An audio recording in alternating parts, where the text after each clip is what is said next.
ऐसी ही बेहतरीन कहानियाँ सुनने के लिए केपी नॉवल चैनल को लाइक, शेयर और सब्सक्राइब करें। आने वाली कहानियों के बारे में जानने के लिए हमारे टेलीग्राम से जुड़ें। लिंक डिस्क्रिप्शन में है। Chaos devourer system 161 celestial titans cultivation खंडहरों के पीछे असली इरादा। सबसे पहले, सेलेस्टियल टाइटन्स कल्टीवेशन खंडहर केवल ये और 9 परिवारों के लिए सुलभ होंगे। इसका मतलब है कि कोई बाहरी व्यक्ति प्रस्तुत नहीं किया जाएगा। ओल्ड मैन मैंग ने शुरू किया। अच्छा, बहुत बढ़िया लगता है, क्विन ने बिना किसी चिंता के कहा। ऐसा नहीं है, कोई बाहरी व्यक्ति वहां नहीं जाएगा। इसका मतलब है कि आप पूरी दुनिया में सबसे महान प्रतिभा के साथ प्रतिस्पर्धा करेंगे।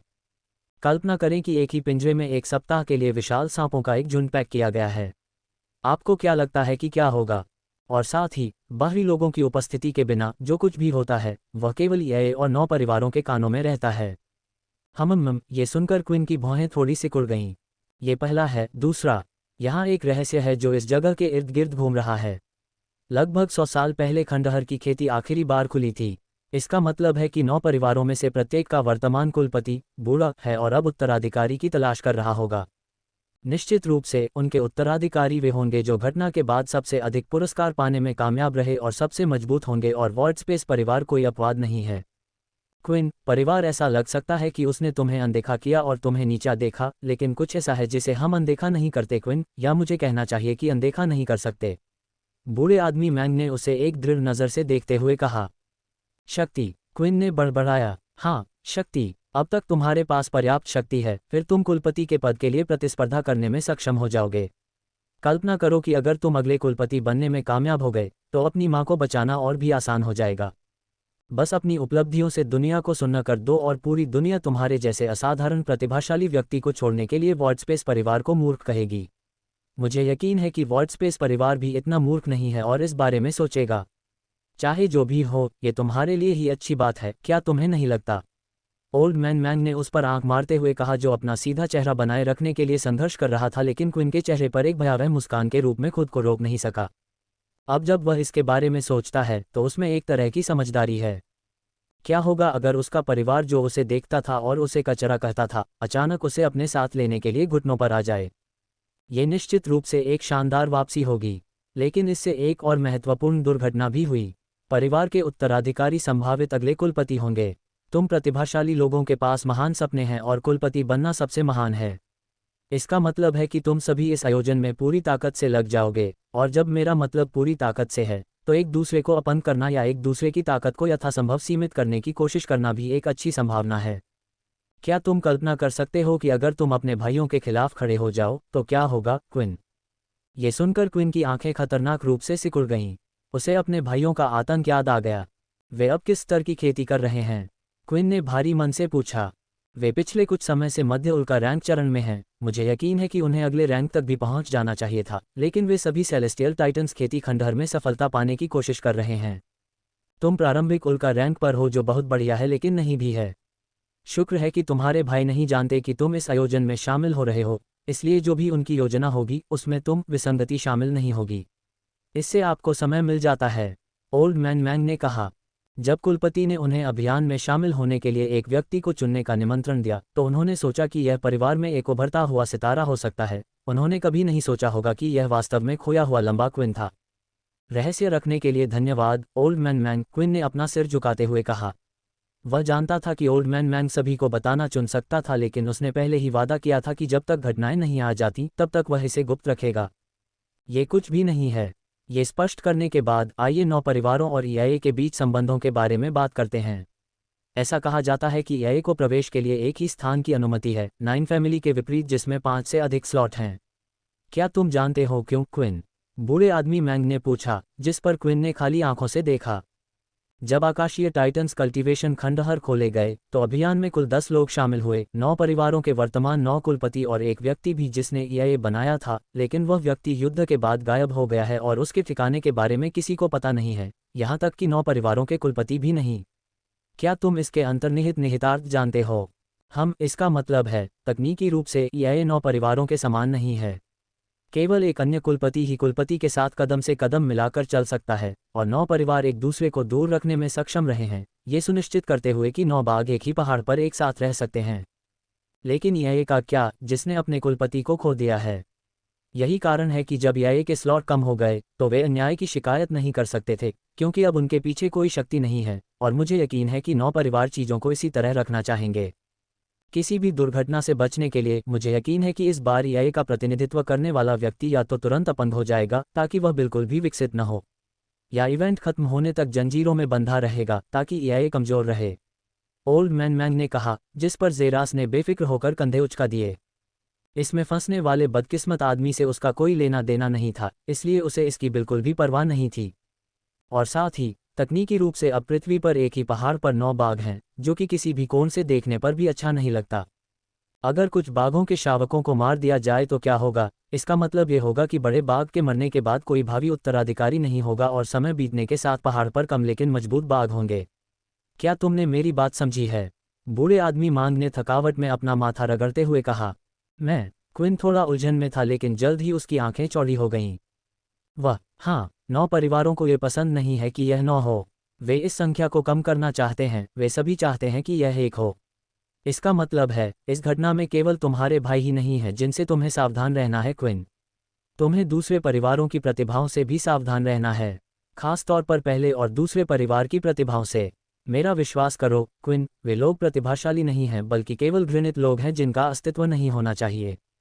कल्पना करो जब ये शब्द मेरे जैसे किसी व्यक्ति से निकलता है, और मुझे पूरा यकीन है कि अगर तुम इस घटना में मारे गए तो किसी को कोई आपत्ति नहीं होगी।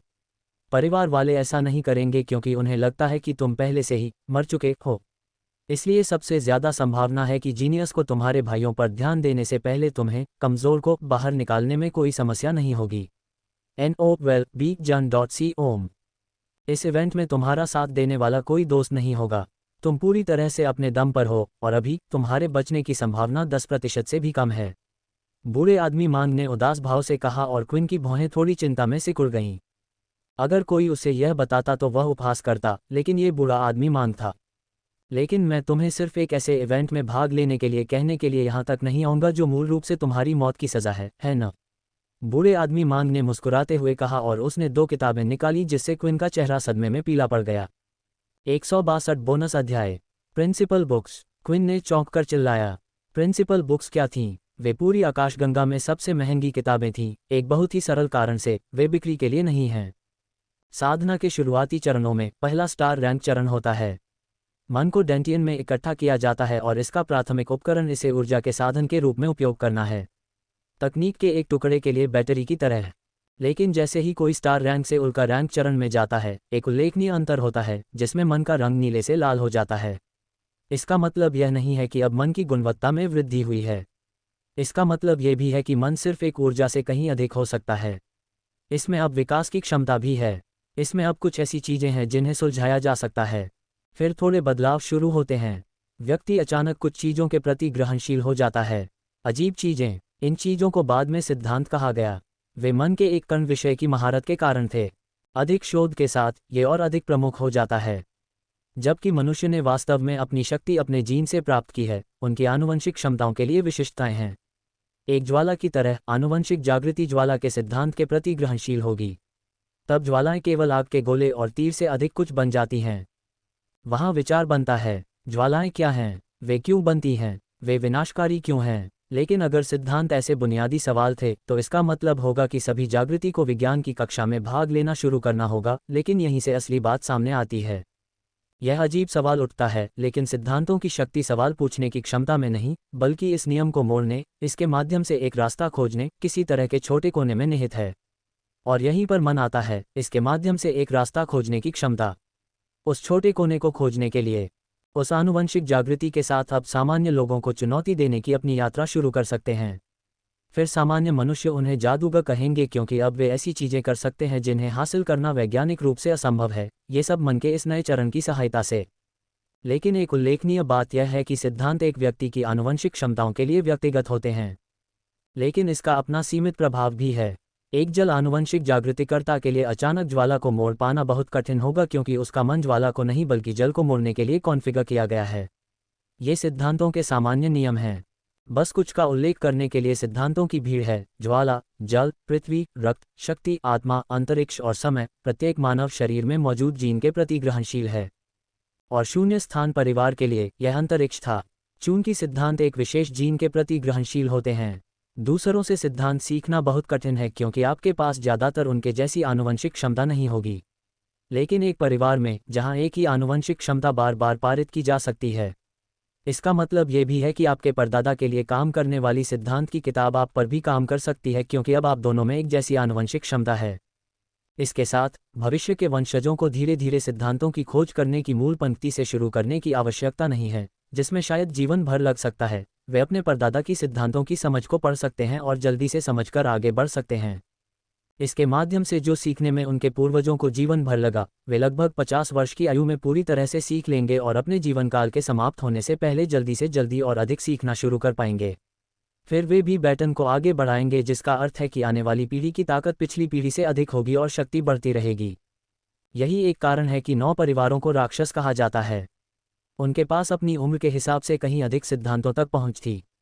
शून्य स्थान परिवार कोई अपवाद नहीं है। जो बैटन पास की जाती है उसे सिद्धांत पुस्तकें कहा जाता है, जो सिद्धांतों के बारे में पिछले पूर्वजों की समझ को छिपाती है।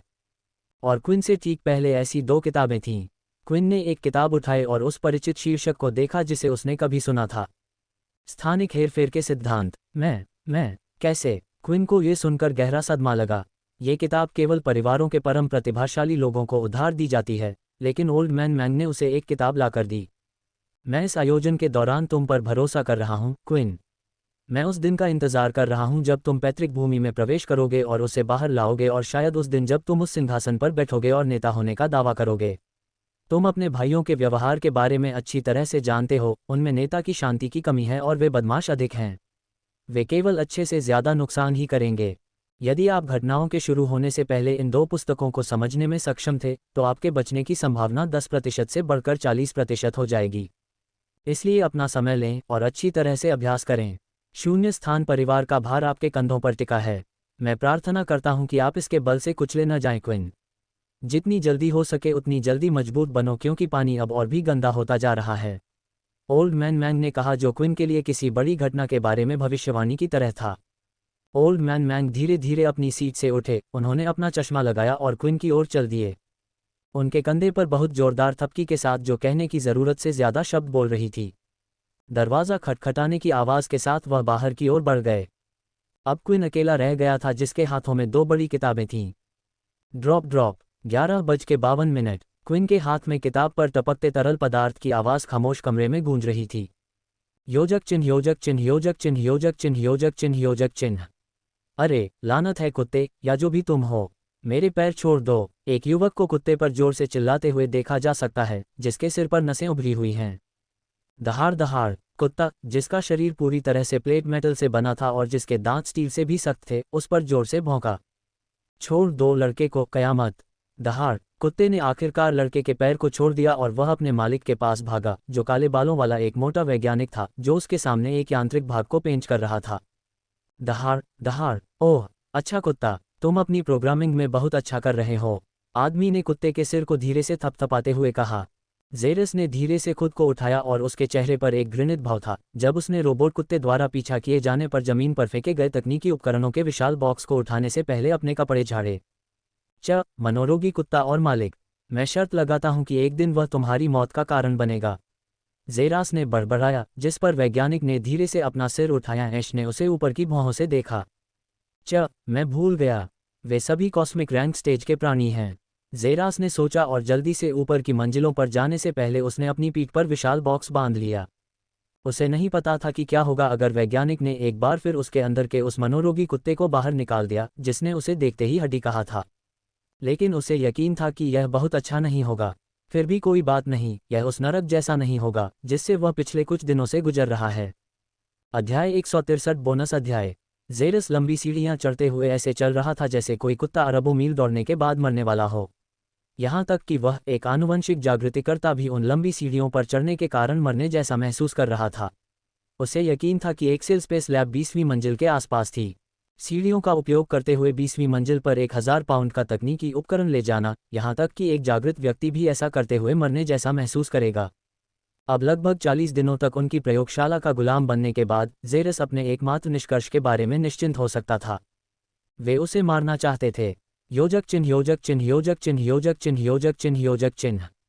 यह आंटी एनेलिस है, जेरस ने प्रयोगशाला में प्रवेश करते हुए तेजी से चिल्लाया क्योंकि उसने एनालिस के बगल में विशाल बॉक्स गिरा दिया जो अंतरिक्ष यान पर बोल्ट पेंच करने में व्यस्त थी, बेशक पेंचिंग मशीन का उपयोग कर रही थी। ओह! एनालिस धीरे धीरे खड़ी हुई, जेरस के सामने खड़ी थी और उसके ऊपर सिर रखकर खड़ी थी। उसके मुंह से एक बहुत बड़ी गम की गेंद निकली और जेरास को यह देखकर रीढ़ में ठंडक महसूस हुई। गेंद का इतना बड़ा होना इस बात का संकेत था कि पिछले कुछ दिनों में उसे एनालिस के बारे में आखिरकार समझ आ गई थी। वह बहुत मुश्किल में था। पॉप! गम फट गया और इंस्ट्रक्टर मोनिका ने उसे देखने से पहले अपनी घड़ी देखी। तुम्हें इसे लगभग 5 मिनट पहले लाना चाहिए था, मतलब तुम 5 मिनट देर से आए। एनालिस ने अपनी नज़र उस खूबसूरत प्लेबॉय से हटाते हुए कहा जो ऐसा लग रहा था जैसे उसे देखते ही उसकी आत्मा भाग जाएगी। एनालिस ने तुरंत जेरास की ओर एक बहुत लंबा पेंच फेंका जिसने उसे तुरंत पकड़ लिया। जाओ और लाइटनिंग जनरेटर आग से कुछ बोल्ट खोल दो, एनालिस ने वह बॉक्स खोलते हुए कहा जो उसने बाहर निकाला था। नहीं, नहीं, नहीं, जेरास लगभग घुटनों के बल गिर गया और उसने अपने दांत कस लिए। एनालिस ने धीरे से पीछे मुड़कर अपनी भौं उठाई और पूछा, उम्मा, क्या तुमने अभी कुछ कहा? क्या? नहीं, मेरा मतलब हाँ है। मैंने कहा था कि मैं तुरंत बिजली जनरेटर के पास जाऊंगा और काम करूंगा। जेरास ने नकली मुस्कान बिखेरते हुए कहा और फिर जल्दी से भाग गया। टच, बेवकूफ़, एनालिस ने अपने होठों पर एक मजाकिया मुस्कान के साथ कहा क्योंकि वह अपने मुंह में दुर्भाग्यपूर्ण गम को न्याय देते हुए अपनी रचना पर काम करना जारी रखती थी। योजक चिन्ह, योजक चिन्ह, योजक चिन्ह, योजक चिन्ह, योजक चिन्ह, योजक चिन्ह। लाइटनिंग जनरेटर आग एक शक्ति स्रोत था जो 10वीं से 20वीं मंजिल पर रहने वालों के लिए बिजली पहुंचाता था, जो उनके सभी घुटनों को पूरी तरह से शक्ति प्रदान करता था। नोव एल बी JNN।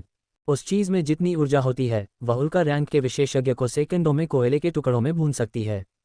शुक्र है कि इसे एक कठोर ऑब्सीडियन धातु आवरण के साथ ठीक से कवर किया गया था और पूरी तरह से पेंच भी किया गया था। जेरस परिचित बैरो कॉरिडोर के सामने पहुंचे और उन्होंने लगभग 3 मिनट तक नीचे चलना शुरू किया। वह पहले से ही छत में एक बल्ब से निकलने वाली दूरी में प्रकाश की चमकदार चमक देख सकता था, जहां 2 गार्ड बाहर खड़े दिखाई दे रहे थे। बीच में एक दरवाजा था जिसमें शिलालेख था, लाइटनिंग आर्क जनरेटर रूम। ये 2 आलसी बिगालू सुरक्षा के लिए जिम्मेदार थे लाइटनिंग आर्क, और वे जो एकमात्र सुरक्षा करते हैं वह है लाइटनिंग आर्क पर मौजूद बोल्ट को पेंच करना। लेकिन चूंकि जेरस गैस हमेशा सजा के लिए एनालिस द्वारा यहां भेजी जाती थी, जेरस अनजाने में उनके लिए अपना काम कर रहा था, जिससे उन्हें उसे देखकर एक खुश मुस्कान मिली। तुमने अभी मेरे लिए लानत का दरवाज़ा खोला है। अरे, तुम एक बार फिर वापस आ गए बच्चे। गार्डों में से एक ने उसे देखकर एक सच्ची खुशी भरी मुस्कान दी, जिस पर जेरस ने तुरंत तिरस्कार में उपहास किया। ये 2 आलसी बिगलू लाइटनिंग आग की सुरक्षा के लिए जिम्मेदार थे, और वे जो एकमात्र सुरक्षा करते हैं वह है लाइटनिंग आग पर मौजूद बोल्ट को पेंच करना। लेकिन चूंकि जेरस गैस हमेशा सजा के लिए एनालिस द्वारा यहां भेजी जाती थी, जेरस अनजाने में उनके लिए अपना काम कर रहा था, जिससे उन्हें उसे देखकर एक खुश मुस्कान मिली। तुम अभी मेरे लिए दरवाज़ा खोल दो। ठीक है, नेक इंसान। दोनों हटे कट्टे आदमियों ने तुरंत दरवाजे का लंबा हैंडल पकड़ लिया और रस्साकशी शुरू हो गई। जेरास ने भौहें चढ़ाकर देखा कि उल्का रैंक स्टेज के शिखर पर 2 हटे कट्टे आदमी दरवाज़ा खोलने के लिए कड़ी मशक्कत कर रहे थे। 2 मिनट की कड़ी मशक्कत के बाद दरवाज़ा आखिरकार खुल गया और एक जगह दिखाई दी। अब सामरी, जल्दी से अंदर आ जाओ, वे उससे चिल्लाए। तुम दोनों मजाक कर रहे हो। मुझे उस छोटी सी जगह से अंदर जाना चाहिए। अगर मैं अंदर जाने के लिए संघर्ष कर रहा था तो दरवाज़ा तुम्हारे हाथों से फिसल गया तो क्या होगा? मैं एक मांस की टिकिया बनकर रह जाऊंगा। अगर वह दरवाज़ा पूरी तरह से नहीं खुलता है तो मैं वैसे भी नहीं जाऊंगा, चाहे कितनी भी जगह क्यों न बन जाए। जेरास ने दीवार पर झुकते हुए और खुद से सीटी बजाते हुए कहा। छी! दोनों पहरेदारों ने नापसंदगी से नाक भान सिकोड़ी, लेकिन उन्होंने अपने दांत और जोर से भींचते हुए मान लिया। हालांकि उनका ये सामरी किसी भी तरह से विनम्र नहीं था, फिर भी वे उसे उन जंगली बोल्टों को घुमाने के लिए जाना पसंद करते हैं बजाय उनके। योजक चिन्ह, योजक चिन्ह, योजक चिन्ह, योजक चिन्ह, योजक चिन्ह, योजक चिन्ह। 3 मिनट बाद दरवाजा आखिरकार खुल गया क्योंकि दोनों गार्ड घुटनों के बल गिर गए और हौंफने लगे। बढ़िया काम, जेरास ने उनसे कहा और धीरे धीरे दरवाजे में घुसा, लेकिन थोड़ा रुक गया क्योंकि उसने उत्सुकता से दरवाज़ा खटखटाया। क्या 500 पाउंड ऑब्सीडियन धातु की चट्टान? जेरास ने दरवाजे की कठोरता को महसूस करते हुए चौंककर चिल्लाया। आखिर किस तरह का मनोरोगी आकाशगंगा में 5वीं सबसे भारी धातु का इस्तेमाल दरवाजे के लिए करेगा? जैसे ही जेरास ने दरवाज़ा खोला, दरवाज़ा बंद हो गया और जेरास के सामने एक विशाल कमरा था जिसमें हज़ारों केबल एक साथ रखे हुए थे और सभी एक विशाल धातु के बॉक्स की ओर निर्देशित थे जो लगभग 5 मीटर ऊंचा था। जेरास ने उस विशाल बॉक्स को देखा और उसके शरीर पर हज़ारों बोल्ट देखे और उसने गहरी सांस ली। ये बिजली जनरेटर आग था। अच्छा, दर्द हो रहा है, जेरास ने बड़बड़ाते हुए कहा जब उसने अपने हाथों में लंबा पेंच पकड़ा और बड़े बॉक्स की ओर बढ़ गया। उसके सामने पहुंचकर वह पेंचों में से एक की ओर चला गया और पेंच लगाना शुरू कर दिया। अरे घे, खैर चलिए दूसरे बोल्ट पर आते हैं। सजा पूरी करने से पहले उसे अभी भी 3 से ज़्यादा बोल्ट खराब करने थे। गेट पर खड़े 2 मजबूत गार्ड कभी कभी अपने पीछे के दरवाजे से आ रहे अमानवीय संगीत को सुन सकते थे, लेकिन उन्होंने ऐसा व्यवहार किया जैसे उन्होंने सुना ही न हो, क्योंकि संगीत सुनकर उनकी त्वचा अनजाने में ही मुंह बना रही थी। योजक चिन्ह, योजक चिन्ह, योजक चिन्ह, योजक चिन्ह, योजक चिन्ह, योजक चिन्ह। 10 मिनट बाद संगीत धीरे धीरे बंद हो गया और दूसरी तरफ से दस्तक सुनाई दी। गार्ड ने तुरंत दरवाज़ा खोलने के लिए अपनी पूरी ताकत लगा दी। सटेप सटेप सटेप, कदमों की आवाज़ गूंजी और एक अजीब एलियन आकृति उभरी। काली त्वचा और धुएं के रंग के बालों वाली एक एलियन आकृति। अध्याय 164, 278वीं रचना। समृटन, क्या ये तुम हो? एक पहरेदार ने उत्सुकता से पूछा। उसकी आवाज़ में थोड़ी चिंता थी, लेकिन उसे कोई जवाब नहीं मिला क्योंकि एलियन आकृति आगे बढ़ती रही। लगता है कि वह जल गया है, दूसरे पहरेदार ने फुसफुसाते हुए कहा जब उन्होंने उसे गलियारे में गायब होते देखा, जबकि उन्होंने जल्दी से दरवाज़ा बंद कर दिया। योजक चिन्ह, योजक चिन्ह, योजक चिन्ह, योजक चिन्ह, योजक चिन्ह, योजक चिन्ह। एक्सेल स्पेस का दरवाज़ा चरमराया, हालांकि इतना नहीं कि वे उस पर ध्यान दें। उम्मा, मील प्रति घंटा, मील प्रति घंटा, मुझे जलते हुए मांस की गंध आ रही है। वे अब स्मोक्ड मीट देते हैं, हाँ बढ़िया। इवान, गुस्सैल एलियन ने प्रत्याशा में अपने हाथों को रगड़ते हुए चिल्लाया, जबकि अन्य ने अपनी भौहें उठाईं। सटेप सटेप, कदमों की आवाज़ और अंधेरे एलियन आकृति दरवाजे से बाहर चली गई। जेरास, क्या वह तुम हो? इवान ने निराशा के साथ कहा, उसके चेहरे पर स्पष्ट रूप से निराशा थी। उम्मा, ऐसा लग रहा था कि तुम्हें बिजली का झटका लगा है। एनालीज ने अपने चेहरे पर एक स्पष्ट भाव के साथ कहा। तुम्हें लगता है? जेरास ने उसे अनदेखा करते हुए ऑरेलिया की ओर कदम बढ़ाया। आह, ठीक है, बस एक बार और, लेकिन आखिरी बार, ऑरेलिया ने कहा। यही तुमने कल कहा था ऑरेलिया, और परसों। बच्चे को अकेला छोड़ दो, वह स्वाभाविक रूप से खुद को ठीक कर लेगा। एनालीज ने ऑरेलिया की ओर एक भौं उठाते हुए कहा। और तुमने पिछले कुछ दिनों में भी उससे यही बात कही थी एनालीज। तुम्हें पता है, मोनिका ने उसे बड़ा करने के लिए कहा था, न कि उसे भूनने के लिए। एगोन ने जेरास की ओर देखते हुए थोड़ी चिंता के साथ कहा, जो एक विशाल अग्निशामक जैसी बोतल में रखी अजीब नीली गैस से झुलस रहा था। चुप रहो, मोनिका ने मुझे प्रभारी बनाया है, इसलिए यह मेरा काम है और तुम नहीं देखती कि मैं उसे अच्छे से पाल रही हूँ, एनालीज ने कहा और वह अपने आविष्कार पर काम करती रही। योजक चिन्ह, योजक चिन्ह, योजक चिन्ह, योजक चिन्ह, योजक चिन्ह, योजक चिन्ह। जीरस को लगा कि उसके चेहरे के सामने सुनहरे रंग का पैनल दिखाई देने पर उस पर पानी की तरह नीली गैस छिड़की गई है। होस्ट किसी बाहरी वस्तु के संपर्क में आया है। होस्ट पुनर्जनन 20 गुना बढ़ गया है। उसके शरीर पर मौजूद काली त्वचा धीरे धीरे दूर हो गई और शुद्ध सफ़ेद त्वचा एक बार फिर से सामने आ गई, क्योंकि जीरस ने बहुत तरोताज़ा महसूस किया। धन्यवाद बहन ऑरेलिया, जीरस ने कहा जब उसने अपने सामने गुलाबी बालों वाली महिला को देखा, जिसके चेहरे पर उसने अब तक देखी सबसे चमकदार मुस्कान थी।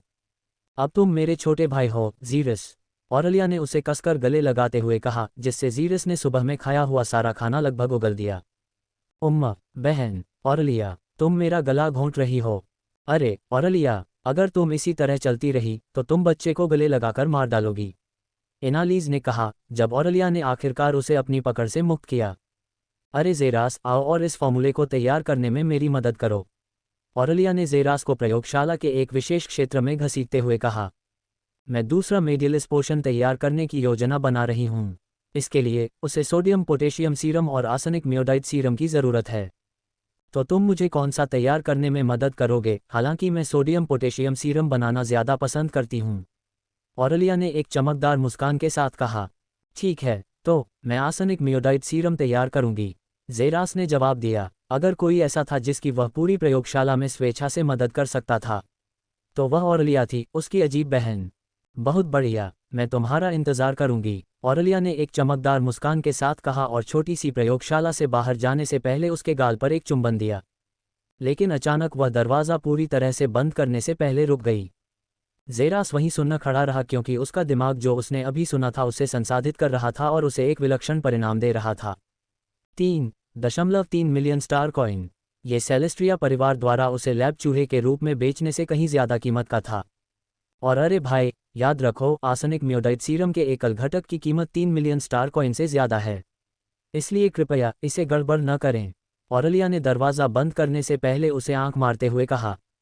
जेरास वहीं सुनना खड़ा रहा, क्योंकि उसका दिमाग जो उसने अभी सुना था उसे संसाधित कर रहा था और उसे एक विलक्षण परिणाम दे रहा था। 3.3 मिलियन स्टार कॉइन। ये सेलेस्ट्रिया परिवार द्वारा उसे लैब चूहे के रूप में बेचने से कहीं ज्यादा कीमत का था। चिंता मत करो बहन ऑरेलिया, तुम मुझ पर भरोसा कर सकती हो। जेरास ने काम पर जाने से पहले अपनी गर्दन और उंगली को चटकाते हुए कहा। ये 274वीं बार होगा जब वह उपचारात्मक प्रकार का रासायनिक औषधि बना रहा होगा, इसलिए वह खुद पर काफी आश्वस्त था। ठीक है, चलो शुरू करते हैं। जेरस तुरंत उठ खड़ा हुआ और बोर्ड की ओर बढ़ा जहां सैकड़ों टेस्ट ट्यूब और रासायनिक फ्लास्क देखे जा सकते थे। आर्सेनिक म्योडाइड सीरम के लिए सामग्री। जेरस ने बुदबुदाया क्योंकि उसका दिमाग पूरी तरह से काम करने लगा और उसने अलग अलग फ्लास्क निकालना शुरू कर दिया। योजक चिन्ह योजक चिन्ह योजक चिन्ह योजक चिन्ह योजक चिन्ह योजक चिन्ह। ओह, बस कुल 150 घटक। जेरस ने एक विशाल फ्लास्क उठाकर मिश्रण करना शुरू करने से पहले एक चमकदार मुस्कान के साथ कहा। आर्सेनिक म्योडाइड सीरम एक उपचारात्मक सीरम था जिसके बारे में कहा जाता है कि यह सुधार के सिद्धांत के आधार पर पूरी तरह से मुड़ी हुई हड्डियों को ठीक कर सकता है। हालांकि सीरम तैयार करना केवल रासायनिक इंजीनियरों का सपना हो सकता है क्योंकि इसकी सामग्री बहुत महंगी है और इसमें पूर्ण सांद्रता की आवश्यकता होती है।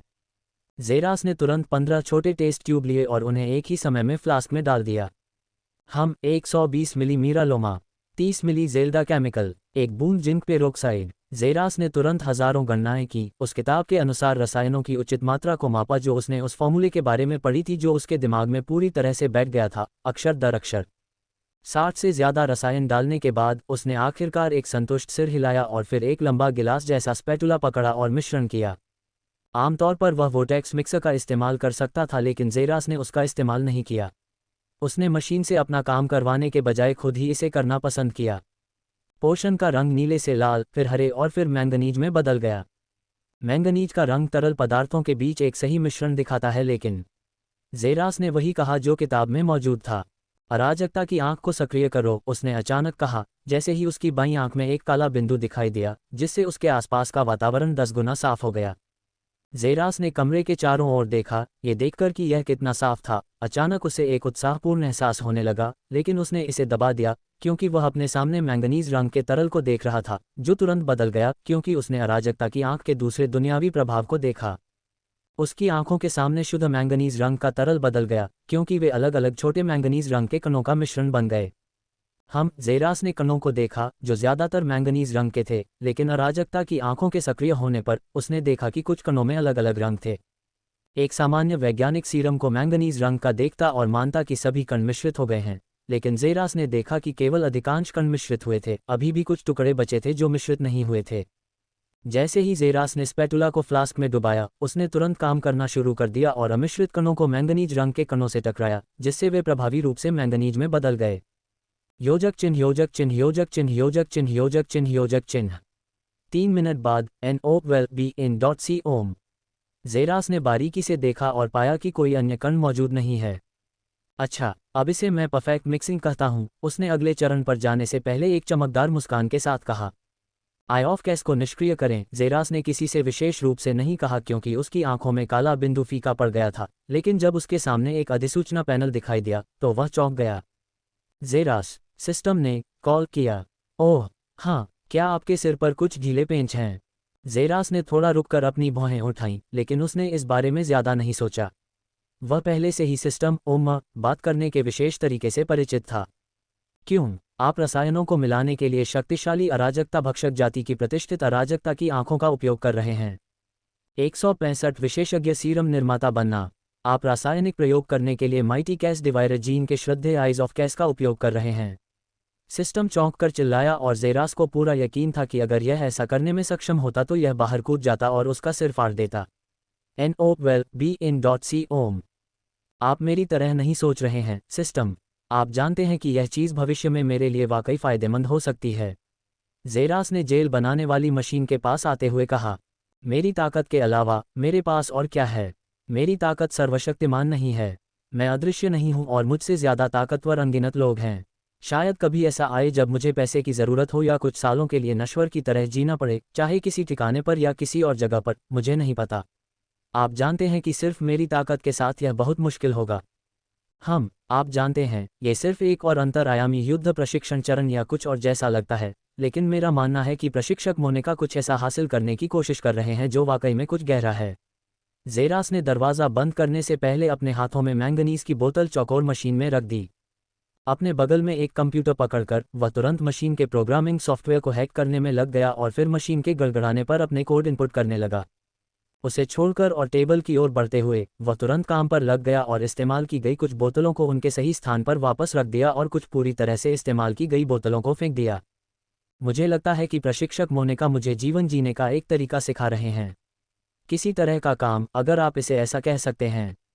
अब मैं आसानी से 90-100% पूर्णता के साथ अधिकांश शुरुआती और औसत सीरम और 50-60% पूर्णता के साथ शीर्ष श्रेणी के सीरम बना सकता हूं।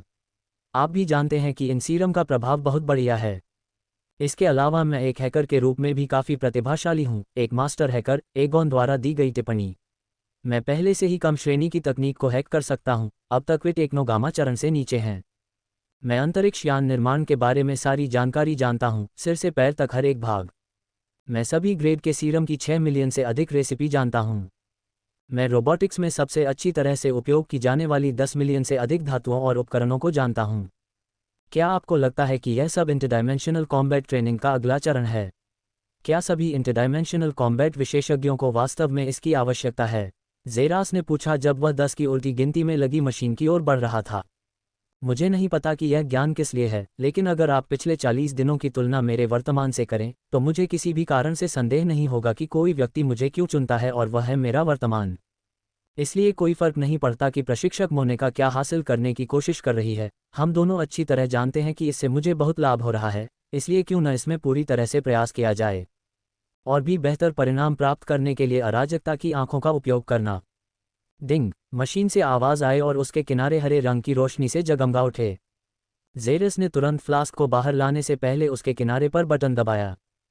फ्लास्क के अंदर अब पूरी तरह से नीले रंग का एक जेल जैसा पदार्थ था, जबकि उसके चारों ओर हरे रंग की छोटी रोशनी थी।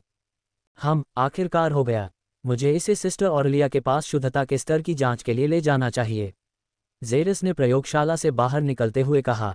योजक चिन्ह, योजक चिन्ह, योजक चिन्ह, योजक चिन्ह, योजक चिन्ह, योजक चिन्ह। ऑरलिया, सिमडाइल पोशन कुछ ऐसा है जिसे आप इतने समय से बनाने की कोशिश कर रही हैं। क्या जेरास को दूसरा मुख्य घटक बनाने में मदद करने देना वाकई एक बुद्धिमानी भरा फैसला है? वह सिर्फ एक नौसिखिया है, याद रखें। एगोन ने ऑरलिया से पूछा, जिसके हाथ में एक छोटी टेस्ट ट्यूब थी और वह टेस्ट ट्यूब की सामग्री को बार बार घुमा रही थी। नहीं, चिंता मत करो, मैं 3 और विफलताओं को संभाल सकती हूँ, ऑरलिया ने कहा जैसे कि यह कुछ भी नहीं था, जबकि बाकी लोगों ने अपनी आंखें घुमाईं। 3 और विफलताएं 10 मिलियन स्टार सिक्कों से ज्यादा थीं, फिर भी उसने कहा कि यह कुछ भी नहीं था। सीरम बनाने वाले वाकई बहुत अमीर हैं, जबकि ऑरलिया सिर्फ दूसरे स्तर पर थी।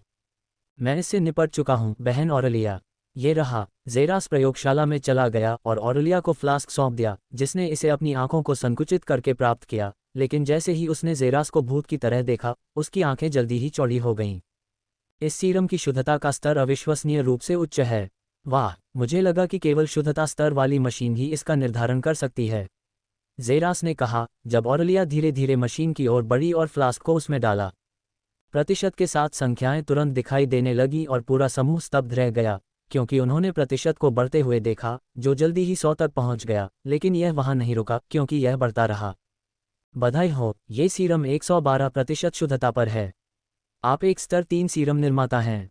क्या? समूह ने चौंककर चिल्लाया और परिणामों के आंकड़ों को देखते हुए अपनी सीट से उछल पड़े, फिर मुड़कर जेरास को एक अजीब नज़र से देखा। क्या? जेरास ने पागल नज़र से थोड़ा पीछे हटते हुए पूछा। अच्छा काम, एनालीज ने अचानक कहा, जबकि जेरास वहीं सुन्न खड़ा था। एनालीज ने आखिरकार उसे पहली बार बधाई दी। वाह, ये कुछ पागलपन भरी गति थी। एगोन ने उसे देखते हुए खुद से ही बड़बड़ाया, जैसे कि वह किसी राक्षस को देख रहा हो, लेकिन उसका कारण निराधार नहीं था। सामान्य रूप से सीरम बनाने के लिए 7 स्तर होते हैं। प्रत्येक स्तर पर चढ़ना पहले वाले से 2 गुना मुश्किल होता है। पहला स्तर शुरुआती था, दूसरा स्तर गुणी था, तीसरा स्तर विशेषज्ञ था, चौथा स्तर मास्टर था, 5वां स्तर दिव्य था। जहां तक छठे और 7वें स्तर की बात है, तो उसे इसके बारे में ज्यादा जानकारी नहीं थी। आगे बढ़ने के लिए आमतौर पर कड़ी मेहनत और निरंतर अभ्यास की जरूरत होती है, लेकिन तब से सालों शब्द का कोई मतलब नहीं रह गया। जेरास यहां आ गया था। लैब में रहने के 3 दिन बाद ही नौसिखिया बन गया। 18 दिन बाद गुनी और अब 40 दिन बाद ही विशेषज्ञ बन गया। ये तो सालों का समय लगना चाहिए था, लेकिन छोटा बच्चा दिन लगा रहा था। ज़ेरा के चेहरे पर एक आत्मसंतुष्ट मुस्कान दिखाई दी क्योंकि उसे गर्व महसूस हो रहा था। रैंकिंग इवेंट में अपने सभी विरोधियों को हराने से भी बड़ा गर्व। अरे सिस्टम, क्या तुम्हें अब भी लगता है कि मैं अराजकता की आंखों में देख रहा हूं? ज़ेरास ने मुस्कुराते हुए सोचा, लेकिन वे जल्द ही गायब हो गए क्योंकि उसने महसूस किया कि वह किसी नर्म चीज़ में घसीटा जा रहा है और उसके फेफड़ों से हवा लगभग पूरी तरह से निकल गई है। बहन ऑरेलिया, तुम मेरा गला घोंट रही हो। ऑरेलिया ने आखिरकार उसे अपने तंग आलिंगन से मुक्त कर दिया क्योंकि ज़ेरास अपने घुटनों पर गिर गया। वह अभी भी उसके सामने चिपकी हुई महिला के व्यवहार पैटर्न को नहीं समझ पाया था जिसने अचानक उसे अपना भाई बना लिया था। उसके सामान्य शरीर में भयानक ताकत थी क्योंकि ज़ेरास को लगता था कि उसके सारे अंदरूनी अंग एक साथ एक साधारण गले से ही दब गए हैं, और हाँ, वह बहुत गले लगाती है। क्या तुमने एनालिस को देखा? मैंने अभी अभी दुनिया के सबसे कम उम्र के विशेषज्ञ सीरम निर्माता को पाला है। ऑरेलिया ने उसे ज़मीन से खींचते हुए कहा और वह एनालिस की ओर तेज़ी से बढ़ी जैसे कि वह एक सुंदर हार हो। अच्छा, बधाई हो, एनालिस ने कहा और अंतरिक्ष यान की ओर अपना ध्यान केंद्रित करने से पहले उसने एक छोटी सी गेंद उड़ाई। ज़ेरास, तुम एक विशेषज्ञ सीरम निर्माता बन गए हो। मैं तुम्हें पुरस्कृत करूंगी, एनालिस ने अचानक कहा जब ज़ेरास ऑरेलिया के हाथों से बाहर कूद गया और एनालिस को अपनी पिल्ला आंखों से देखा। तुम बाकी दिन मुफ्त में ले सकते हो, एनालिस ने अनिच्छा से मुस्कुराते हुए कहा और ज़ेरा का चेहरा उतर गया। 166 एक मौफर के साथ बातचीत। आप शेष दिन मुफ्त में ले सकते हैं। ज़ेरस ने एनालिस के आगे बढ़ने के लिए कुछ मिनट प्रतीक्षा की, लेकिन जब उसने उसे एक और विशाल गम गुब्बारा उड़ाते देखा तो वह आश्चर्यचकित रह गया। ये संकेत था कि बातचीत समाप्त हो गई है। बस इतना ही? हाँ, आप और क्या उम्मीद कर रहे थे? एनालिस ने भौहें ऊपर करके कहा, जैसे ही उसने अपनी नज़रें उससे हटाईं और अपनी रचना पर काम करना जारी रखा। आखिरकार, इतनी पवित्रता के साथ, मैं आखिरकार सिमडियल पोषण बनाने में सक्षम हो जाऊंगी। शुभकामनाएं ज़ेरस, और अच्छी तरह से आराम करो, ऑरेलिया ने कहा और जल्दी से पोषण हॉल में गायब हो गई। अच्छा, बढ़िया, अब मैं आज़ाद हूँ, ज़ेरस ने निराश भाव से कहा जबकि वह प्रयोगशाला के बीच में खड़ा था। अगर आप सभी व्यस्त हैं तो आज़ाद होने का कोई मतलब है? ठीक है, मैं नहीं हूँ। ज़ेरास के पैरों के नीचे से अचानक आवाज़ आई। ज़ेरास ने अपनी भौं उठाई और फिर अपने पैरों की ओर देखा, जहाँ एक चिपचिपा तरल पदार्थ का पोखर दिखाई दे रहा था। क्या यह आप मॉफल्स का कोई अजीब व्यवहार पैटर्न है, इवान? ज़ेरास ने तरल पदार्थ को देखते हुए पूछा, जो जल्द ही जम गया और एक नीला इंसान उसके बगल में अपने एक हाथ को उसके कंधे पर टिकाए हुए था। कौन सा पैटर्न? इवान ने उत्सुकता से पूछा। आप लोगों के पैरों के नीचे सबसे पहले दिखाई देते हैं। नहीं, मैं सिर्फ शौकिया लोगों को आश्चर्यचकित करने के लिए ऐसा करता हूँ, इवान ने मुस्कुराते हुए कहा, और ये दिखाने के लिए भी कि वे सोचेंगे कि आप एक तरल पदार्थ से इंसान में बदलने में सक्षम होने से एक अद्भुत चीज़ हैं। इवान ने मुस्कुराते हुए अपना सिर रगड़ते हुए बगल से एगॉन की आवाज़ सुनी। अच्छा, मैंने सुना है कि तुम आज़ाद हो ज़ेरास, और मैं भी आज़ाद हूँ। तो चूंकि हम दोनों आज़ाद हैं, तो क्यों ना हम अपने खाली समय का आनंद लेने के लिए एक छोटे से अभियान पर जाएं? इवान ने ज़ेरास के माथे पर हाथ रखते हुए कहा। अजीब नीले एलियन के सभी तरीके जिसके लिए उसने एक गुप्त लगाव विकसित किया था, बहुत अजीब थे, यहाँ तक कि बोलने का तरीका भी। एक अभियान, मुझे इसकी आवाज़ अच्छी लगी, ज़ेरास ने कहा जब वे दोनों प्रयोगशाला से बाहर निकलकर किसी अज्ञात स्थान पर जा रहे थे। अरे एनालिस, क्या तुम्हें नहीं लगता कि इवान और ज़ेरास का रिश्ता बहुत अच्छा है? एगॉन ने निकास द्वार के बंद दरवाजे को देखते हुए कहा। चुप रहो, एगॉन, तुमने अपनी उस बेवकूफ़ रहस्यमय रचना पर पूरा एक सप्ताह बिताया है। आप कब तक काम पूरा कर लेंगे? एनापोलिस ने अपना सिर उठाए बिना जवाब दिया। अच्छा, एगॉन ने अजीब आयताकार बॉक्स पर काम करना स्वीकार किया। योजक चिन्ह, योजक चिन्ह, योजक चिन्ह, योजक चिन्ह, योजक चिन्ह, योजक चिन्ह। बूम! एक छोटी सी गेंद तेजी से लुढ़कती हुई टेबल पर उतरी और वापस उछली, लेकिन इससे पहले कि वह वापस गिरती, एक पैडल ने उसे दूसरी टेबल पर फेंक दिया, इससे पहले कि वह एक बार फिर से वापस उड़ जाए। हाँ, ये टेबल टेनिस है। ज़ेरस पहले तो चौंक गया कि यह तथाकथित अभियान था जिसके बारे में इवान बात कर रहा था। पहले तो वह निराश हुआ, लेकिन दूसरों को खेल खेलते देखकर यह काफ़ी दिलचस्प हो गया और ज़ेरस को ये पसंद आने लगा। इवान की बहुत मदद से वह 30 मिनट से भी कम समय में पूरी तरह से समझ गया कि खेल कैसे खेलना है। तो इवान, क्या मैं तुमसे कुछ बातें पूछ सकता हूँ? ज़ेरस ने गेंद पर अपना पैडल पटकते हुए कहा, जैसे ही वह एक गोलार्ध में हवा में घूमी और किनारे पर उतरी टेबल पर से, लेकिन इवान फिर भी उसे आसानी से वापस भेजने में कामयाब रहा, जिससे पता चला कि खेल में वह मूर्ख एलियन कितना अच्छा था। हाँ, पूछो, इवान ने खेल में पूरी तरह से उलझे हुए कहा। ठीक है, मैं बस ये पूछना चाहता हूँ कि आपकी नस्लीय क्षमता कैसे काम करती है। आप खुद को कैसे रूपांतरित कर लेते हैं और वह भी इतनी जल्दी। जेरस ने कहा और गेंद को एक बार फिर इवान की ओर वापस घुमाया। ठीक है, ऐसा इसलिए है क्योंकि हम मॉर्फस गू से बने हैं। हमारा आकार और शरीर आणविक स्तर तक पूरी तरह से निराकार है, इसलिए हम आसानी से अपने सेल और शरीर को पुनर्व्यवस्थित कर सकते हैं, आसानी से अपना रूप बदल सकते हैं। इवान ने जवाब दिया और उसने एक बार फिर गेंद को एक मुश्किल कोण से जेरस की ओर वापस घुमाया, लेकिन जेरस फिर भी उसे उठाने में कामयाब रहा। हाँ, मुझे यकीन है कि यह उससे कहीं ज़्यादा जटिल है। बेशक ये है। दूसरों के जैसा दिखने के लिए अपने शरीर को बदलने में कई सीमाएं हैं, और एक मॉर्फर की प्रतिभा जितनी ज़्यादा होगी, इन सीमाओं को पार करना उतना ही आसान होगा। इवान ने जवाब दिया। आप मॉर्फर्स एक बहुत ही दिलचस्प जाति की तरह लगते हैं, क्या आप बता सकते हैं कि वे सीमाएं क्या हैं? इवान की आंखें तश्तरी की तरह चौड़ी हो गईं। ये पहली बार था जब किसी ने उसकी दौड़ में दिलचस्पी दिखाई थी, वह भी उस खेल का आनंद ले रहा था जो वे खेल रहे थे, इसलिए इसने उसके दूसरे पक्ष, उसके व्याख्यान पक्ष को पूरी तरह से उजागर कर दिया। वैसे तो सीमाएं प्रतिभा पर आधारित होती हैं, लेकिन सभी सीमाओं में सबसे उल्लेखनीय सीमाएं सिर्फ 3 हैं। पहली सीमा है उस रूप के बारे में बहुत ज़्यादा जागरूकता जिसे हम अपनाना चाहते हैं। जैसे अगर मैं मक्खी में बदलना चाहता हूं, तो मुझे सबसे पहले ये जानना होगा कि मक्खी के कोशिका स्तर तक कौन कौन से हिस्से हैं। सिर्फ ये जानने के बाद ही मैं अपनी कोशिका को बदलकर बिल्कुल वैसा ही बना पाऊंगा। मेरा विश्वास करो, मक्खी के हर एक पैटर्न को देखना बहुत मुश्किल है, एक आदर्श नकल के लिए ऐसा करना ज़रूरी है। लेकिन एक बार जब मैं इसे समझ जाऊंगा, तो ये हमेशा के लिए मेरी याददाश्त में समा जाएगा और मैं पलक झपकते ही इसे अपना सकता हूँ। मैं जैसा इंसान हूँ वैसा बनने के लिए मुझे एक इंसान की लाश ढूंढनी थी और फिर अपने गु रूप में उससे चिपकना था ताकि कोशिकाओं की व्यवस्था के बारे में सीख सकूं, इससे पहले कि मैं सिर्फ थोड़े से बदलाव करके इंसानों के सभी आकार ले सकूं। देखो, जेरास ने इवान की तरफ देखा और उसने देखा कि उसका चेहरा उसके जैसा बदल गया है। वाह, यह अद्भुत है, जेरास ने जोर से कहा। हाँ, बिल्कुल है। दूसरी सीमा वह है जिससे हम बने हैं, गु। चाहे मैं कुछ भी बदल जाऊं, गु एक सिरदर्द है क्योंकि मैं अभी भी नीला ही रहूंगा। हम कुछ भी बदल सकते हैं, हम इसे सेलुलर स्तर तक पूरी तरह से अध्ययन कर सकते हैं, लेकिन हम रंग नहीं बदल सकते, हम अभी भी नीले ही रहेंगे। इवान ने कहा और जेरास ने सिर हिलाया।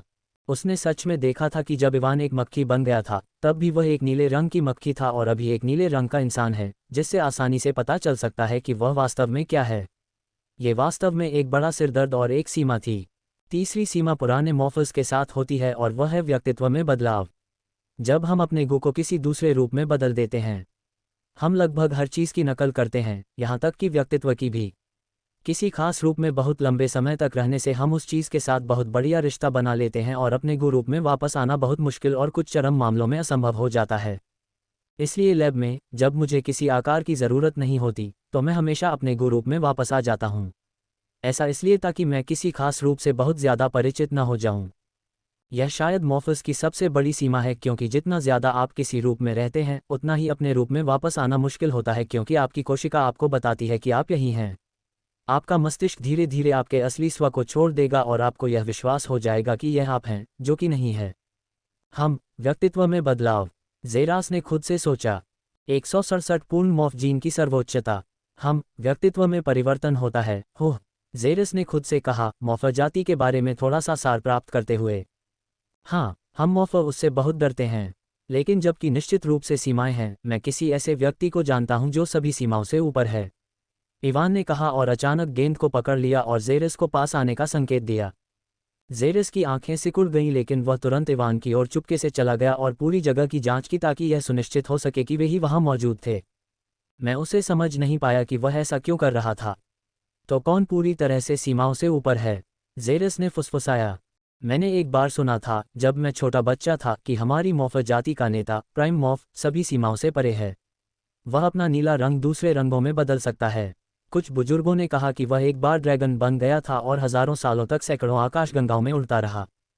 कुछ लोग कहते हैं कि वह अनगिनत सालों तक सितारों के समुद्र में तैरता हुआ एक विशालकाय व्हेल बन गया था। वे कहते हैं कि ऐसा कुछ भी नहीं है जो वह नहीं बन सकता, ऐसा कोई रूप नहीं है जो वह नहीं ले सकता। इस बात की कोई सीमा नहीं है कि वह कितने समय तक एक रूप में रह सकता है। हम उसे सुप्रीम प्राइम कहते हैं। इवान फुसफुसाया और जेरा की आंखें सदमे में अपनी सीमा तक फैल गईं। उसने अभी क्या सुना? इवान, जेरास ने फुसफुसाते हुए स्वर में उससे पूछा। मुझे बताओ, तुमने अभी जो कहा वह एक परी कथा से है। जेरास ने उसे संदेह भरी आंखों से देखते हुए कहा। मैं कसम खाता हूँ कि यह सच है। इस दुनिया में एक ही व्यक्ति है जिस पर मैं बहुत भरोसा करता हूँ। हमारी मौफर जाति का एक बुजुर्ग। हमारी पूरी जाति उसे पागल बुजुर्ग कहती है और कहती है कि वह पागल है, लेकिन मेरा मानना है कि वह पागल नहीं है और उसकी सारी कहानियाँ सच हो सकती हैं। और जब मैंने उससे लोकप्रिय परी कहानी के बारे में पूछा, उसने कहा कि यह सच है। तब से मुझे सच या झूठ का मतलब नहीं पता। विश्वास करो या न करो ज़ेरास, यही मैं जानता हूँ। ज़ेरास अगले कुछ घंटों तक इवान को देखता रहा और वे खेल खेलते रहे। सिस्टम, मॉर्फर जाति के बारे में तुम क्या सोचते हो? जीन और मेरे पूर्ण मॉर्फ जीन में से कौन बेहतर है? ज़ेरास ने खुद से सोचा। मॉर्फर जाति की सीमाओं के साथ, मैं कहूँगा कि यह चींटी की तुलना शेर से करने जैसा है। ये तुम्हारे पूर्ण मॉर्फ जीन की तुलना में भी योग्य नहीं है। सिस्टम ने जवाब दिया और ज़ेरास ने भी सिर हिलाया। मॉर्फर जाति में बहुत सी सीमाएं थीं जो कि हास्यास्पद थीं। ज़ेरास को इवान या किसी भी चीज़ में बदलने में कोई समस्या नहीं थी, जहाँ तक वह कल्पना कर सकता था, और तथाकथित नीली त्वचा, वह किसी भी चीज़ में बदल सकता था। व्यक्तित्व परिवर्तनों के लिए ज़ेरास ने पहले कभी इसके बारे में नहीं सुना था और वह काफ़ी समय से अपने पूर्ण मॉर्फ जीन का उपयोग कर रहा था। आपने सीमा के साथ कहा, क्या ऐसा हो सकता है कि बिना किसी सीमा के मॉर्फर की संभावना हो? या क्या आपका मतलब ये हो सकता है कि उस परी कथा के सच होने की संभावना है?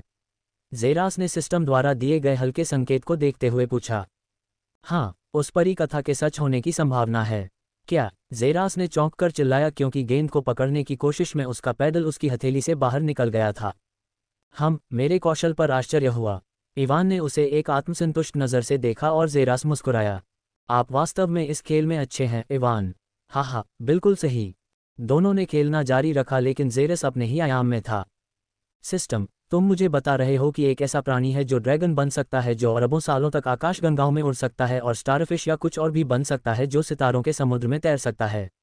रुको, तुम मुझे बता रहे हो कि इस आकाशगंगा में कुछ ऐसा है जो अरबों सालों तक जीवित रह सकता है? ज़ेरस ने पुष्टि करने के लिए पूछा। मुझे नहीं पता। क्या? ज़ेरस ने पैनल को स्तब्ध होकर देखा और सोचा कि सिस्टम ने मजाकिया दृष्टिकोण कब विकसित किया। लेकिन तुमने अभी कहा कि परी कथा के सच होने की संभावना है। हाँ, एक संभावना। ये सच है। लेकिन तुम ऐसी संभावना पर कैसे पहुँचे? सरल, मैंने आपके जीन की क्षमता को स्कैन किया। जैसा कि आप जानते होंगे, हालांकि मैं कैस डिवोरा सिस्टम का एआई हूँ, लेकिन मैं इसके बारे में लगभग उतना ही अनभिज्ञ हूँ जितना आप हैं। लेकिन जब मैंने कैस डिवोरा जीन और आपके पूर्ण मॉर्फ जीन की क्षमता के बारे में सोचने की कोशिश की, मुझे कुछ एहसास हुआ। आप अभी भी लेवल 12 पर भी नहीं हैं ज़ेरास, लेकिन आप शुरुआती उल्का रैंक चरण में लगभग किसी को भी वश में कर सकते हैं। मेरी गणना के अनुसार आप लेवल 20 पर कॉस्मिक रैंक स्टेज विशेषज्ञ और लेवल 50 पर गैलेक्सी रैंक स्टेज विशेषज्ञ से भी मुकाबला कर पाएंगे। पृथ्वी पर उच्चतम खेती का स्तर। लेकिन क्या आपने कभी बैठकर कल्पना की है कि जब आप लेवल 100 या लेवल 200 पर पहुंचेंगे तो क्या होगा? वह शक्ति का कौन सा स्तर होगा? ध्यान रहे, वह केवल आपका कैस डिवोरा जीन है। बेशक आपका पूर्ण मॉर्फ जीन आपके कैस डिवोरा जीन से तुलना नहीं कर सकता है, लेकिन आपके पूर्ण मॉर्फ जीन की खुद को अपग्रेड करने की क्षमता से तुलना कर सकता है। मेरा मानना है कि परियों की कहानियों में बताए गए सभी कर्तव्यों को पूरा कर पाना संभव होना चाहिए, क्योंकि आपका पूर्ण मॉर्फ जीन मॉर्फर जाति की तरह ही है जिसकी कोई सीमा नहीं है।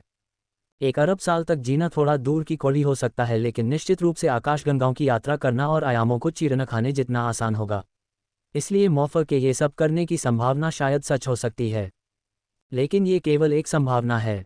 जिस तरह से आप अभी चल रहे हैं, उसे देखते हुए मुझे पूरा यकीन है कि आप लेवल 30 तक पहुंचने से पहले ही मर चुके होंगे। ज़ीरस ये सुनकर थोड़ा घबरा गया, लेकिन उसने अपने मन में ठंडी सांस ली। NOWELL-BE-IN.C ओम।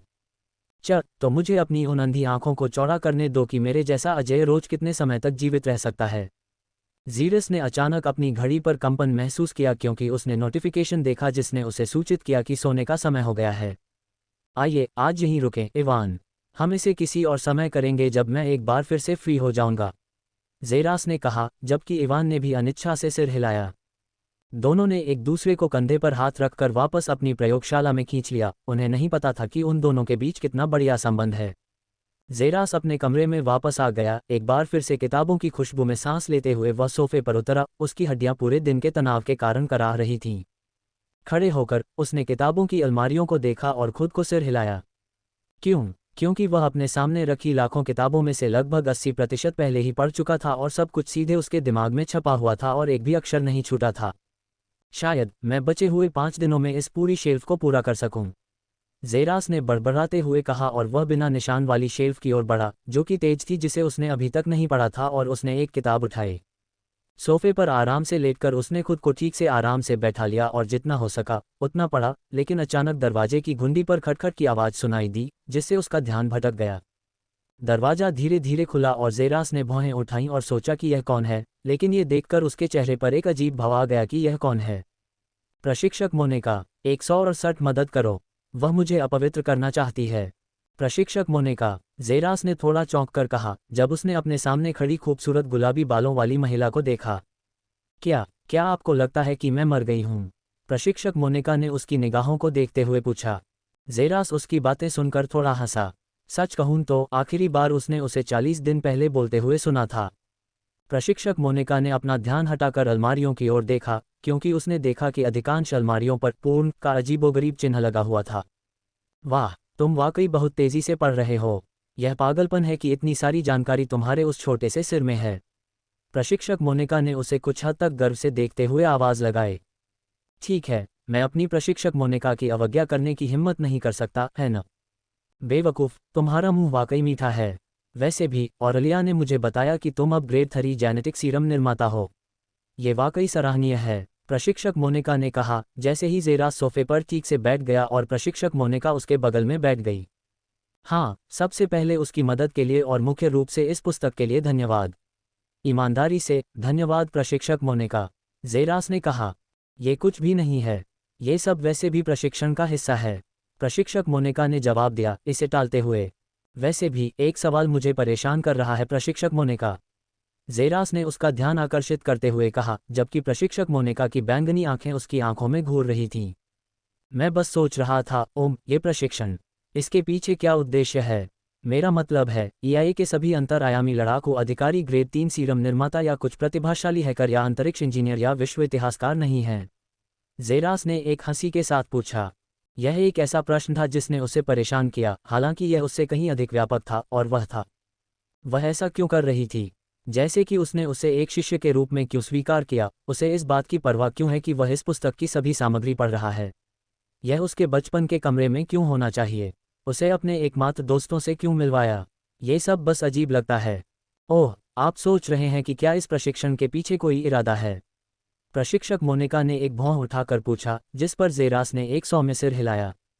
इसके पीछे कोई इरादा नहीं है। यह आपके प्रशिक्षण का अगला चरण है, क्योंकि अब आप एक नए कैडेट नहीं हैं और अब एक विशेषज्ञ हैं। बस दूसरों की गति का अनुसरण करने से आप धीमे हो जाएंगे। बस इतना ही, प्रशिक्षक मोनिका ने कहा। जेरास ने उसे अजीब तरह से देखा, उसे लगा कि उसकी बोली में कुछ छेद हैं, लेकिन उसने इसे अनदेखा करते हुए सिर हिलाया। ठीक है, मैं समझ गया। अच्छा, लेकिन क्या तुम्हें आश्चर्य हुआ कि मैं यहाँ क्यों आया? प्रशिक्षक मोनिका ने पूछा। नोव एल बी JNN। मेरी प्रगति की जांच करने के लिए, जेरास ने उत्तर दिया। ये तो इसका एक हिस्सा है। मुख्य उद्देश्य उस स्थान के कारण है जहां तुम अब से 5 दिन बाद जा रहे हो। जेरास ने वह किताब नीचे की ओर भौहें उठाईं जो वह पढ़ रहा था। तुम्हारा मतलब है, मिशन पर अच्छा प्रदर्शन करने का इनाम, सेलेस्टियल टाइटन्स कल्टीवेशन रूइंस में भाग लेना?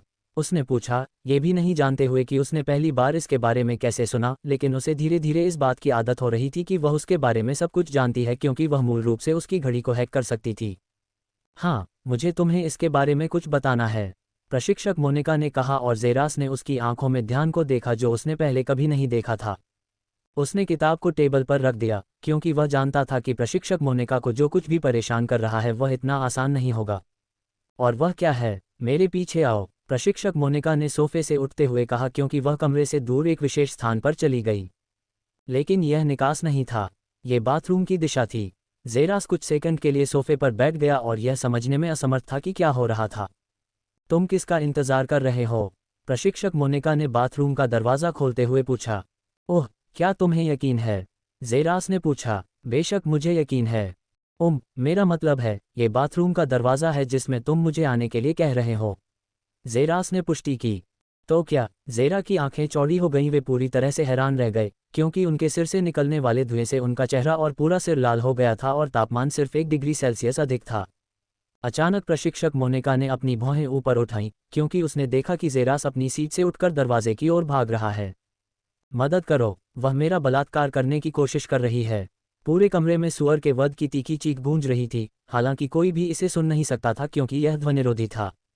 3 सेकंड के भीतर जेरास दरवाजे के हैंडल के सामने पहुंच गया। वह अब तक की सबसे तेज गति से पहुंचा था। उसके हाथ दरवाजे के हैंडल की ओर बढ़ रहे थे, लेकिन जब वे और आगे नहीं बढ़े तो वह चौंक गया।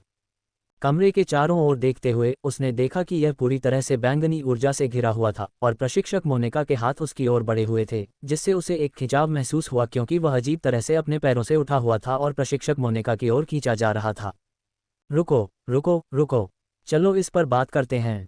जेरास ने चिल्लाते हुए अपने दोनों हाथों से अपने पैरों के बीच को कसकर ढांक लिया। उसके चेहरे पर भीख मांगने का भाव था, लेकिन उसे प्रशिक्षक मोनिका की ओर से एक अजीब नज़र मिली जो खुद को हंसने से रोकने के लिए हर संभव कोशिश कर रही थी।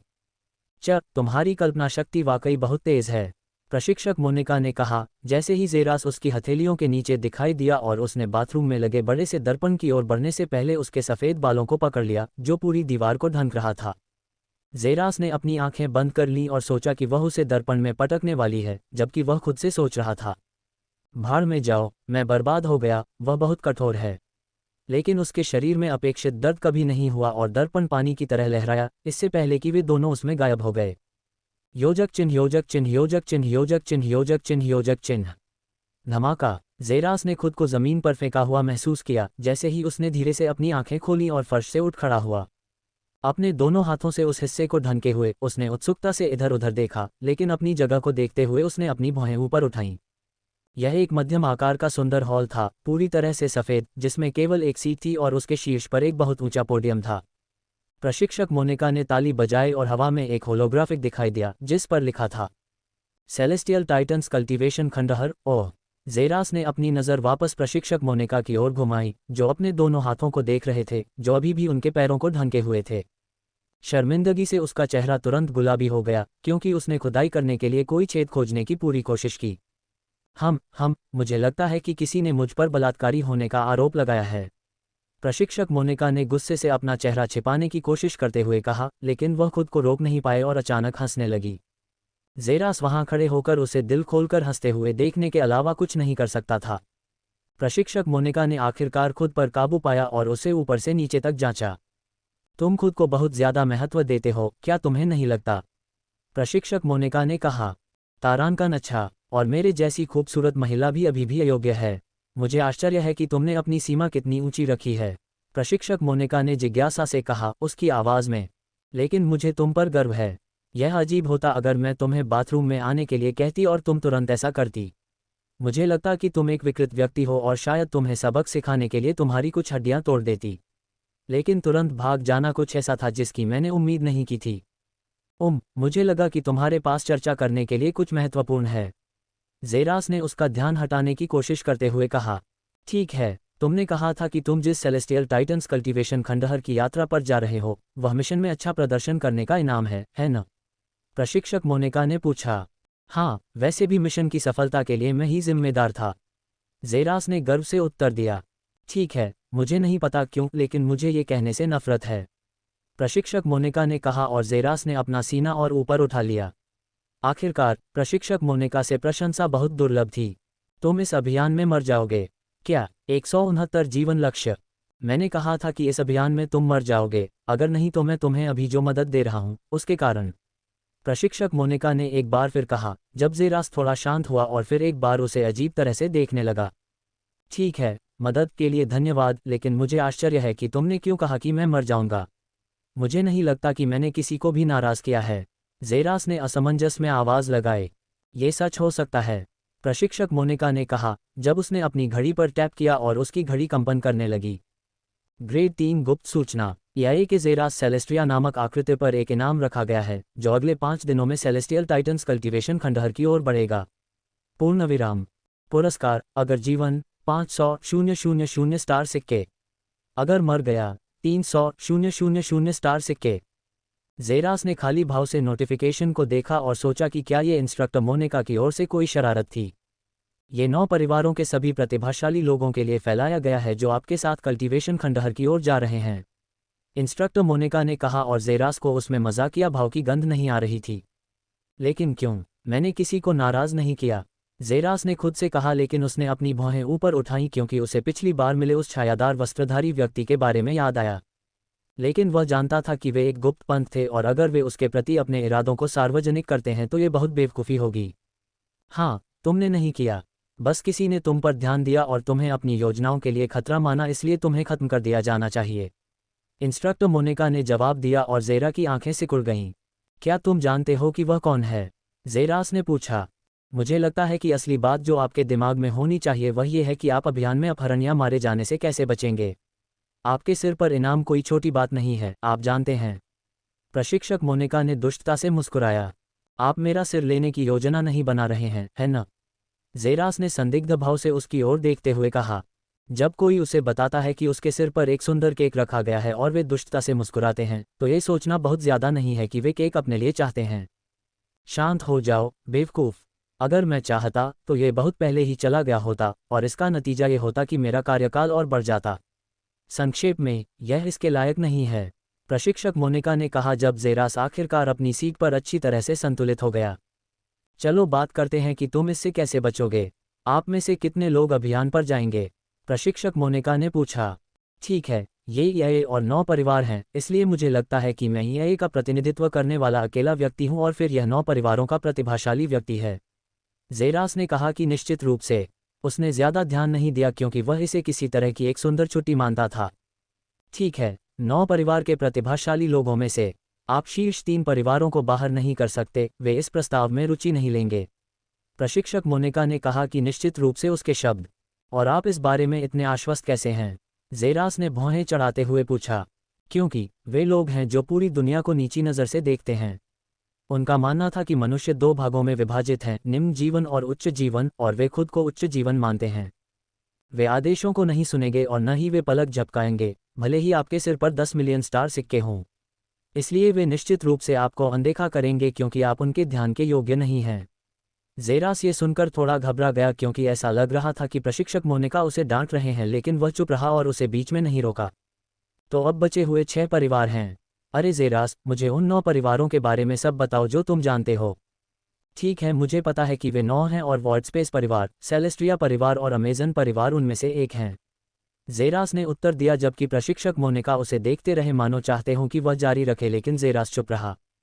जारी रखें? बस इतना ही मुझे पता है। क्या? प्रशिक्षक मोनिका ने उसे वास्तव में चौंकते हुए देखा। बस इतना ही तुम्हें पता है? हाँ, मुझे उनके बारे में क्यों जानना चाहिए? वे मेरे जीवन में कुछ भी योगदान नहीं देते या ऐसा कुछ नहीं, तो इतनी जल्दी क्यों? ज़ेरास ने कंधे उचकाते हुए जवाब दिया। तुम? प्रशिक्षक ने अपने माथे पर हाथ पटकते हुए कहा क्योंकि उसे विश्वास नहीं हो रहा था कि उसके सामने इतना बड़ा गूंगा बच्चा है।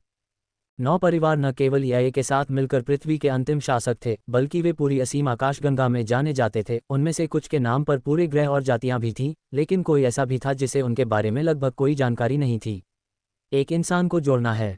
अच्छा, आज तुम्हारा भाग्यशाली दिन है, क्यों न मैं तुम्हें उनके बारे में एक छोटा सा व्याख्यान दूं, क्योंकि मेरा विश्वास करो, तुम्हें जल्द ही इसकी ज़रूरत पड़ेगी जैसे कि तुम्हारा जीवन इस पर निर्भर करता है। ठीक है, तो ज़ेरास ने सहमति जताई। ऐसा नहीं है कि इसने उसे किसी भी तरह से नकारात्मक रूप से प्रभावित किया हो, लेकिन निश्चित रूप से हर चीज़ की अपनी कीमत होती है। प्रशिक्षक मोनिका ने अपनी घड़ी पर क्लिक करते ही शैतानी मुस्कान दी और ज़ेरा की घड़ी में कंपन हुआ। 50 अंक काट लिए गए हैं और प्रशिक्षक मोनिका के खाते में भेज दिए गए हैं। नहीं, ज़ेरास अपनी घड़ी पर अधिसूचना को देखकर दर्द में अपने घुटनों पर गिर गया। 50 अंक, ये 50 अंक थे। प्रशिक्षक मोनिका ने उस बेवकूफ़ पर भौहें चढ़ाईं जो घुटनों के बल बैठा था और ऐसा लग रहा था कि वह दर्द के कारण मरने ही वाला है, जिसके कारण उसने ठंडी सांस ली। कंजूस बेवकूफ़। अंत में ज़ेरास ने खुद को घसीटते हुए अपनी सीट पर वापस आ गया। अच्छा, क्या जूस के गिरने पर रोने का कोई मतलब है? मुझे यकीन है कि आप इस बारे में बहुत उत्साहित हैं। चलिए शुरू करते हैं। ज़ेरास ने मन ही मन खर्राटे लिए, लेकिन उसने तुरंत पूरा ध्यान दिया। यह उसकी बात थी जिसका इस्तेमाल इस जानकारी को खरीदने के लिए किया गया था। ठीक है, आइए 9 परिवारों के सभी नामों और उनकी रैंकिंग से शुरू करते हैं। रैंकिंग में सबसे निचले स्थान से शुरू करते हुए 9वां परिवार अकिलीस परिवार। रैंकिंग में 8वां अंडरवर्ल्ड परिवार। रैंकिंग में 7वां हाइड्रा परिवार। रैंकिंग में 6ठे स्थान पर शेरॉन परिवार। रैंकिंग में 5वें स्थान पर सेलेस्ट्रिया परिवार। रैंकिंग में 4थे स्थान पर अमेजोनियन परिवार। रैंकिंग में 3रे स्थान पर वर्डस्पेस परिवार। रैंकिंग में 2रे स्थान पर नैनोफ्यूजन परिवार। रैंकिंग में पहले स्थान पर क्रेटोस परिवार। 170 9 परिवारों की शक्ति। जेरास ने प्रशिक्षक मोनिका की बात ध्यान से सुनी क्योंकि वह धीरे धीरे 9 परिवारों के बारे में और अधिक जान रहा था। चूंकि शीर्ष 3 परिवार सवाल से बाहर हैं, इसलिए हमारे पास शेष 6 बचे हैं, प्रशिक्षक मोनिका ने कहा। आप अमेजोनियन परिवार और शिरोन परिवार को भी हटा सकते हैं। वे दोनों मुझ पर एक एक ऋणी हैं, जेरास ने कहा, जिससे प्रशिक्षक मोनिका की भौहें तन गईं, लेकिन जेरास निश्चित था। राजकुमारी डायना ने कहा कि वे उन पर एक ऋणी हैं। उसने नहीं सोचा था कि वे अपनी प्रतिष्ठा को त्याग देंगे और केवल 500,000 स्टार सिक्कों के लिए उसके सिर से उतरने की कोशिश करेंगे। शिरोन परिवार के लिए जेरास तुरंत अनुमान लगा सकता था कि यह कमांडर शिरोन और गया का परिवार था, जिनके साथ उसके अच्छे संबंध भी थे। यदि आप ऐसा कहते हैं तो इसका मतलब है कि आपके पास केवल 4 परिवार हैं जो आपका सिर काटने की संभावना रखते हैं, और वे हैं सेलेस्ट्रिया परिवार, अंडरवर्ल्ड परिवार, हाइड्रा परिवार और अचिलियन परिवार। सबसे पहले सेलेस्ट्रिया परिवार। सेलेस्ट्रिया परिवार सभी अविश्वसनीय रूप से शक्तिशाली हैं। उनके पास एक ग्रेट लाइटनिंग हैमर जीन है। वे शक्तिशाली बिजली के दोस्त हैं जो इसे आसानी से नियंत्रित कर सकते हैं, जबकि उनके हथौड़े से विनाशकारी हमले हो सकते हैं। मैंने सुना है कि 9 परिवारों के सभी प्रतिभाशाली लोग मध्य उल्का रैंक चरण में हैं, इसलिए सेलेस्ट्रिया परिवार के प्रतिभाशाली लोग निस्संदेह आपसे अधिक शक्तिशाली हैं। मैं आपको सलाह दूंगा कि आप तुरंत उनके साथ किसी भी प्रकार के टकराव से बचें। यदि आपका चेहरा उन्हें परेशान नहीं करता है तो आपको उन्हें गुस्सा नहीं दिलाना चाहिए। हालांकि सेलेस्ट्रिया परिवार की वास्तव में इतनी अच्छी प्रतिष्ठा नहीं है, प्रशिक्षक मोनिका ने लगातार बताया, जेरास से निकलने वाली अत्यंत जानलेवा आभा से अनजान, जब वह सीट पर बैठा था।